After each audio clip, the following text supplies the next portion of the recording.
Sexually transmitted disease. Actually वो disease जो आपके सेक्सुअल इंटरकोर्स मतलब पॉपुलेशन और सेक्सुअल इंटरकोर्स से फैलती है, उसे हम कहते हैं sexually transmitted disease.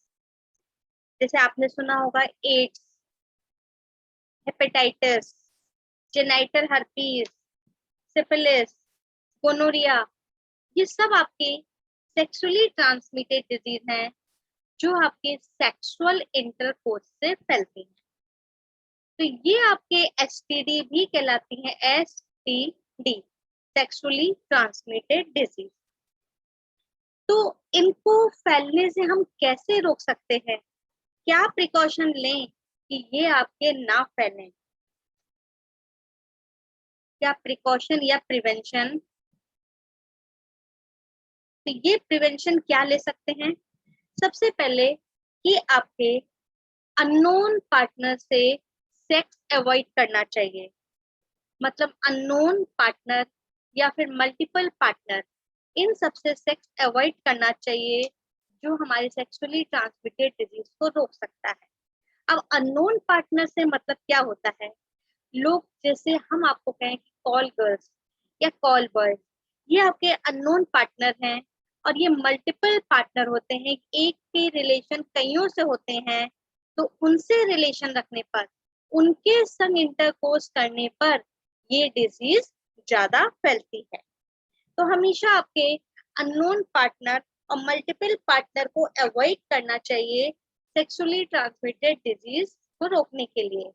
Multiple partner, एक के कईयों से रिलेशन नहीं रखना चाहिए, ये मल्टीपल पार्टनर हो जाएगा। तो पहला हो गया आपके to avoid multiple partner, to avoid multiple partner. दूसरी चीज आपके सेफेस्ट सेक्स करना चाहिए, मतलब सेक्स करते समय कंडोम्स को यूज करना चाहिए। कंडोम्स यूज करना चाहिए जिससे कि इंटरकोर्स के समय डायरेक्ट सेक्स ऑर्गन का कांटेक्ट ना हो, जिससे कि डिजीज नहीं फैलेगी। तो इस तरीके से ये भी आपका एक प्रिकॉशन है। दूसरी चीज, अगर किसी डिजीज के बारे में कोई डाउट हो तो क्वालिफाइड डॉक्टर से अर्ली कंसल्ट कर लेना चाहिए, मतलब उसका डिटेक्शन करवा लेना चाहिए, उसके लिए काउंसलिंग कर लेना चाहिए। ज्यादा समय उसके लिए इंतजार नहीं करना चाहिए, क्योंकि अर्ली आपके जो है डॉक्टर से कंसल्ट कर लेंगे तो उसका प्रॉपर ट्रीटमेंट हो सकेगा। तो अर्ली डिटेक्शन और अर्ली कंसल्ट करना चाहिए। अर्ली डिटेक्शन और डॉक्टर से, क्वालिफाइड डॉक्टर से जल्दी ही कंसल्ट कर लेना चाहिए, जिससे कि उसका प्रॉपर ट्रीटमेंट हो सके। तो ये थे आपके एसटीडी मतलब सेक्सुअली ट्रांसमिटेड डिजीज से बचने के उपाय। तो सेक्सुअली ट्रांसमिटेड डिजीज क्या होती हैं? जो सेक्सुअल इंटरकोर्स से फैले उन्हें हम सेक्सुअली ट्रांसमिटेड डिजीज कहते हैं। जैसे एड्स, ये आपके सेक्सुअल इंटरकोर्स से फैलती है। लेकिन आजकल लोगों की मिसकंसेप्शन हैं कि किस करने से, टच करने से एड्स होता है, तो नहीं। तो एड्स आपके सेक्सुअली ट्रांसमिटेड डिजीज है। हाँ, ये इन्फेक्टेड सिरिंज से भी फैल सकती है, इन्फेक्टेड रेजर से फैल सकती है, लेकिन आपके ये इन्फेक्टेड होंगे तो। और दूसरी सेक्सुअली ट्रांसमिटेड है, माँ से बच्चे में जा सकती है, तो ये आपके जो डिजीज एसटीडी की कैटेगरी में आती है। सिफिल्स होती है आपके, syphilis, gonorrhoea, herpes, genital herpes, ये सब आपके सेक्सुअली ट्रांसमिटेड डिजीज हैं। अब आ जाइए, ये हो गया इनके प्रिवेंशन। अब आ जाइए इनफर्टिलिटी। क्या होती है इनफर्टिलिटी? आप सबने सुना होगा, शादी के 2 साल तक अनसेफ क्वाइटस किया जाए। शादी के 2 साल तक अनसेफ, जिसमें कोई प्रिकॉशन नहीं लिया जाए,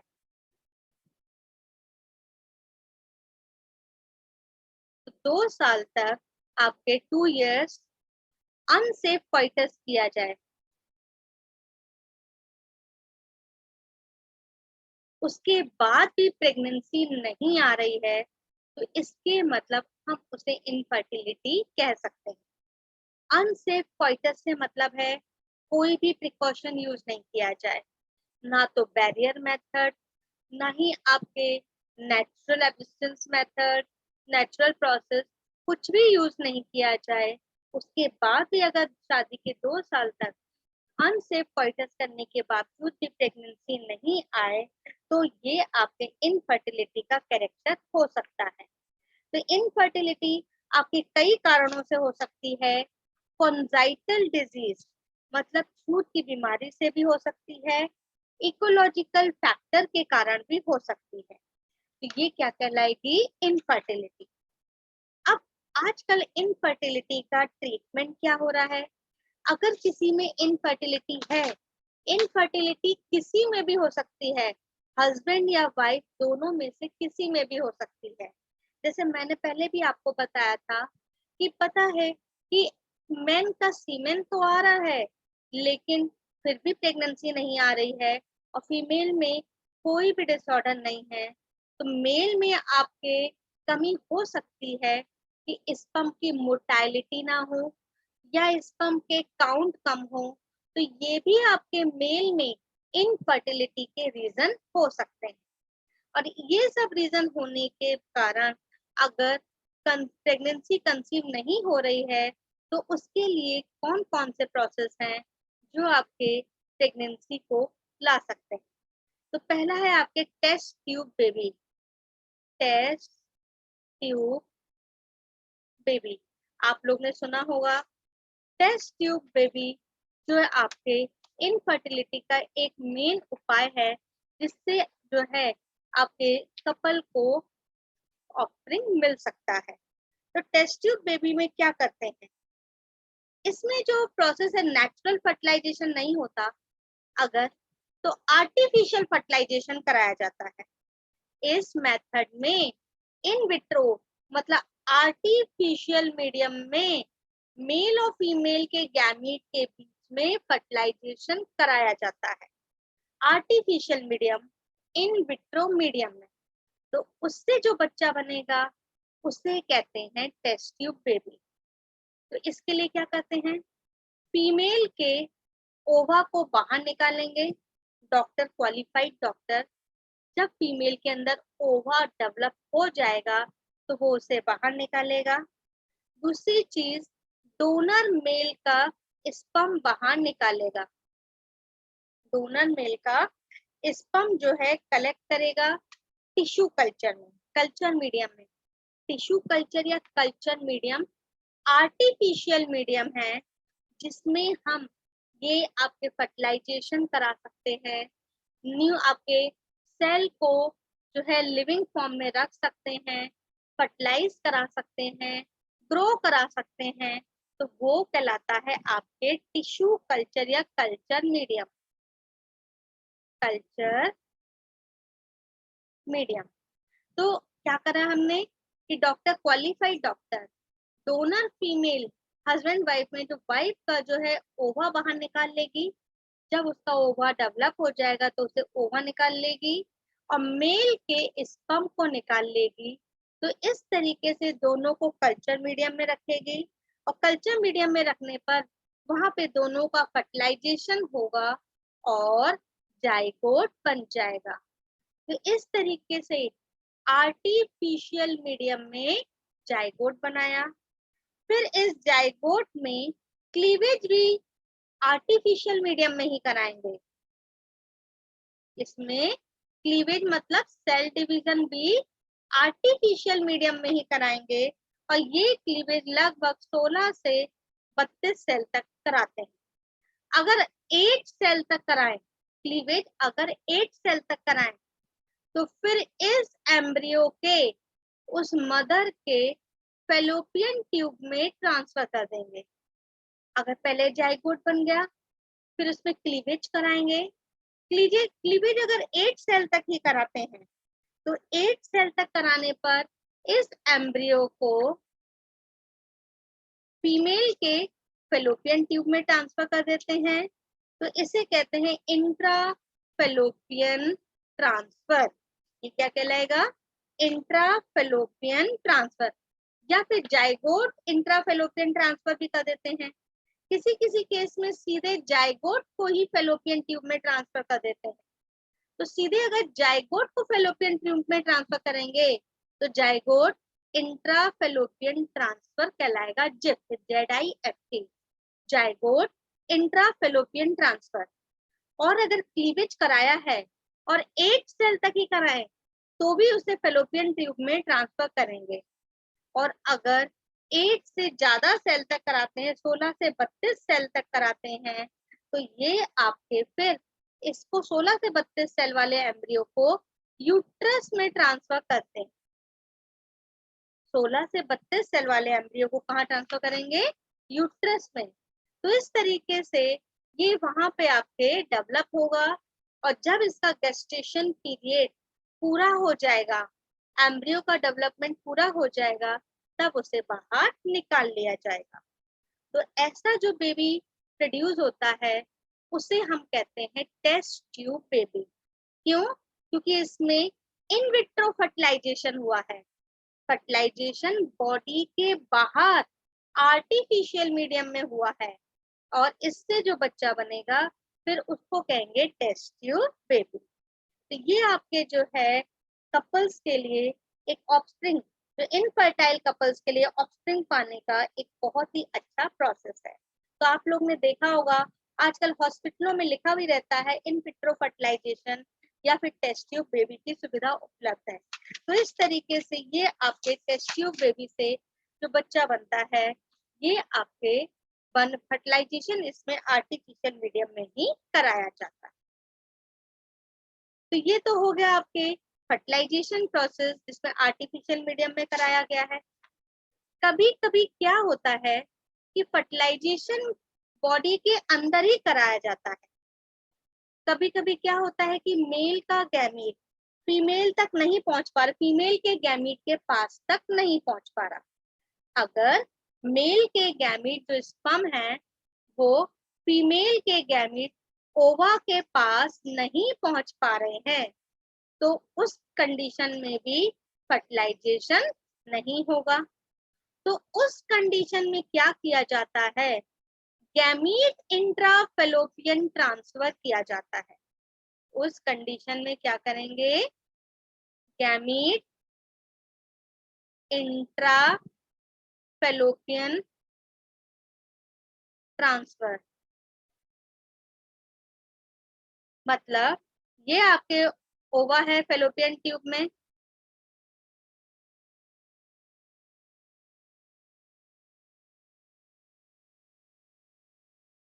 फेलोपियन ट्यूब में ओवा है, किसी कारण से स्पर्म आपके ओवा के पास नहीं आ पा रहे हैं, तो उस केस में स्पर्म को, मतलब मेल गैमीट को आपके मशीन की हेल्प से, एक इक्विपमेंट की हेल्प से सीधे ओवा के पास ट्रांसफर किया जाता है, ओवा के पास इंजेक्ट किया जाता है, जिसे कहते हैं गैमीट इंट्रा फेलोपियन ट्रांसफर। तो इस प्रोसेस में सबसे पहले गैमीट को ट्रांसफर करने से पहले फीमेल का ओवा मैच्योर हो जाना चाहिए। तो फीमेल को हॉर्मोन्स के इंजेक्शन दिए जाते हैं जिससे कि उसका ओवा मैच्योर हो जाए। फिर उसके गैमीट स्पर्म को कैथेटर की हेल्प से सीधे अंदर की ओर इंजेक्ट कर दिया जाता है, जिससे कि स्पर्म सीधे ओवा के पास पहुंच जाएंगे। तो इस तरीके से ये प्रोसेस कहलाएगा गैमीट इंट्रा फेलोपियन ट्रांसफर। इसे कहते हैं गिफ्ट, GIFT, गिफ्ट। वो जाइगोट इंट्रा फेलोपियन ट्रांसफर था तो वो जिफ्ट था, और ये गैमीट इंट्रा फेलोपियन ट्रांसफर है, ये है आपके गिफ्ट। ये सारे प्रोसेस हैं जिससे कि हम जो है इनफर्टाइल कपल में जो है आपके प्रेगनेंसी या ऑफस्प्रिंग पा सकते हैं। ठीक है, इनफर्टिलिटी का क्योर हुआ। अब आ जाइए, एक होता है आर्टिफिशियल इंसेमिनेशन। ये एक प्रोसेस है आर्टिफिशियल इंसेमिनेशन। क्या होता है? देखिए आपने पढ़ा होगा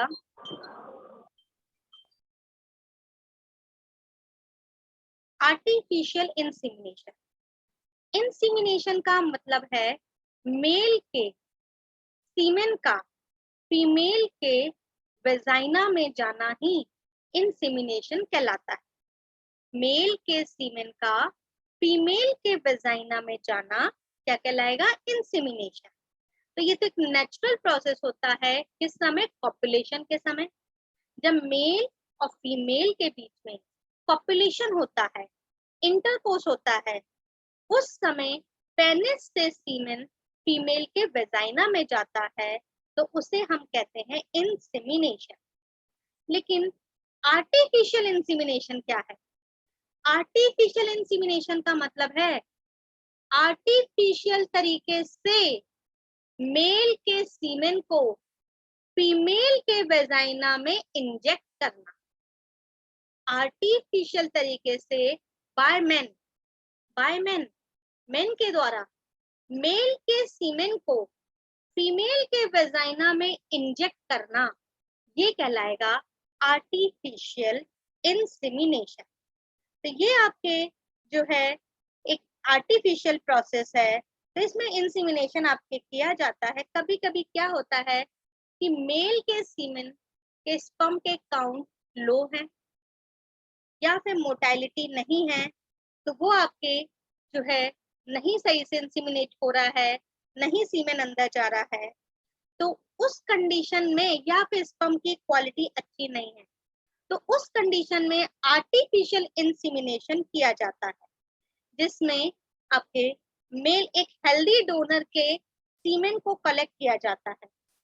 या तो कपल में से हस्बैंड के सीमेन को कलेक्ट करेंगे, जिसका बच्चा पैदा होना करना है हस्बैंड वाइफ में, उस हस्बैंड के सीमेन को कलेक्ट करेंगे।